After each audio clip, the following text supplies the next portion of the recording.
आज जो main stream media है वो लगभग 10 सालों से सत्ता की भक्ति करने में लगी हुई है, देश में नफरत फैलाने और जहर घोलने का काम कर रही है। तब केवल और केवल उम्मीद बचती है जो सोशल मीडिया का प्लेटफार्म है, जो छोटे पत्रकार हैं, जो गांव देहात से आकर के और जो सच्ची घटनाएं और खबरें जनता तक पहुंचाती हैं। सरकार उनके ऊपर मुकदमे दर्ज करके, उनको जेलों में बंद करके, उनको यातनाएं दे करके सरकार ये सोचती है कि हम इस आवाज को दबा दें, लेकिन ये सरकार का वहम है। चाहे आप जनता की बात करें, चाहे आप पत्रकार भाइयों की बात करें, अगर सरकार दबाने का काम करेगी तो हम हमेशा पहले भी पत्रकार भाइयों के साथ खड़े हुए हैं, आज भी उनके साथ खड़े हैं, आगे भी खड़े रहेंगे। नमस्कार।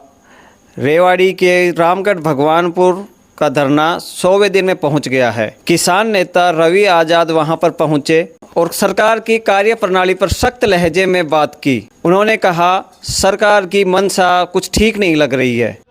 देखिए, 17 जून 2025 से रामगढ़ भगवानपुर में लगातार ये अनिश्चितकालीन धरना और आंदोलन चल रहा है। मांग केवल एक है, 200 बेड के हॉस्पिटल की।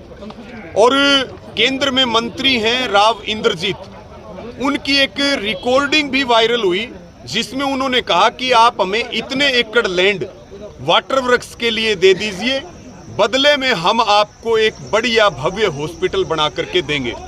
और आज वो अपनी बात से फिर गए। उसके साथ में इन गांवों के लोगों ने लगातार संघर्ष किया, अनेकों बार ज्ञापन दिए, महापंचायतें की, प्रदर्शन किए, लेकिन आज तक 200 बेड के हॉस्पिटल की मांग पूरी नहीं हुई। हॉस्पिटल का मतलब है मूलभूत सुविधा। मूलभूत सुविधा भी सरकार अगर नहीं दे पाएगी तो अपने आप में ये गंभीर प्रश्न है कि फिर सरकार किस लिए है। और राव इंद्रजीत की बेटी आरती राव, वो हरियाणा सरकार में कैबिनेट की मंत्री हैं, स्वास्थ्य की मंत्री हैं, लेकिन वो भी खामोश हैं। हम हरियाणा के मुख्यमंत्री को ये बिल्कुल स्पष्ट रूप से कहना चाहते हैं कि ये कोई सोने चांदी नहीं मांग रहे हैं, ये केवल एक हॉस्पिटल की मांग कर रहे हैं। आप इनकी हॉस्पिटल की मांग को पूरा करिए, अन्यथा भविष्य में बड़ा आंदोलन झेलने के लिए हरियाणा सरकार तैयार रहे। पूरा इलाका और सब गांव जो ग्रामीण हैं, किसान मजदूर हैं, नौजवान हैं, वो सब ये चाहते हैं नेशनल हाईवे नंबर 71 के ऊपर ये हॉस्पिटल बने, ताकि ट्रांसपोर्टेशन की भी वहाँ बहुत बढ़िया व्यवस्था है। मरीज आएंगे जाएंगे तो जो ट्रांसपोर्टेशन है वो नेशनल हाईवे नंबर 71 पे सबसे बेहतरीन है, बहुत बढ़िया प्राइम लोकेशन है। और बस स्टैंड भी उससे बहुत थोड़ी दूर पड़ता है, केवल 1.5 से 2 किलोमीटर बस स्टैंड पड़ता है। तो जो ये कमेटी मांग कर रही है और जो गांव के लोग मांग कर रहे हैं, पूरा इलाका मांग कर रहा है, सरकार को उसके ऊपर काम करना चाहिए। सरकार का काम है जनता के लिए काम करना, ना कि जिद करेंगे। जिद करेंगे तो इनका पक्का इलाज होगा, चाहे वो राव इंद्रजीत हो, चाहे मंत्री राव ये आरती राव हो या हरियाणा सरकार हो।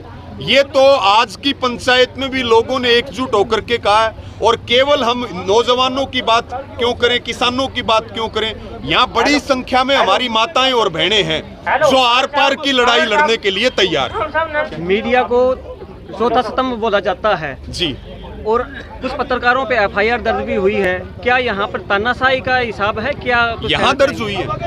आप रेवाड़ी की बात कर लीजिए, आप हरियाणा की बात करिए, या आप पूरे हिंदुस्तान की बात करिए, आज जो मेन स्ट्रीम मीडिया है वो लगभग 10 सालों से सत्ता की भक्ति करने में लगी हुई है, देश में नफरत फैलाने और जहर घोलने का काम कर रही है। तब केवल और केवल उम्मीद बचती है जो सोशल मीडिया का प्लेटफार्म है, जो छोटे पत्रकार हैं, जो गांव देहात से आकर के और जो सच्ची घटनाएं और खबरें जनता तक पहुंचाती हैं। सरकार उनके ऊपर मुकदमे दर्ज करके, उनको जेलों में बंद करके, उनको यातनाएं दे करके सरकार ये सोचती है कि हम इस आवाज को दबा दें, लेकिन ये सरकार का वहम है। चाहे आप जनता की बात करें, चाहे आप पत्रकार भाइयों की बात करें, अगर सरकार दबाने का काम करेगी तो हम हमेशा पहले भी पत्रकार भाइयों के साथ खड़े हुए हैं, आज भी उनके साथ खड़े हैं, आगे भी खड़े रहेंगे। और जनता इसको तानाशाही मानती है। आज चाहे कैमरे की बात कर लो, चाहे कलम की बात कर लो, इन दोनों के ऊपर बंदूक का पैरा है। सरकार नहीं चाहती कि इस देश में लोकतंत्र रहे। ये लोकतंत्र को खत्म करने के लिए सरकार काम कर रही है और हमारा संघर्ष केवल मांगों को लेकर के नहीं है, वो संविधान को बचाने के लिए भी है, वो लोकतंत्र को बचाने के लिए भी है और वो देश के चौथे स्तंभ को बचाने के लिए भी है।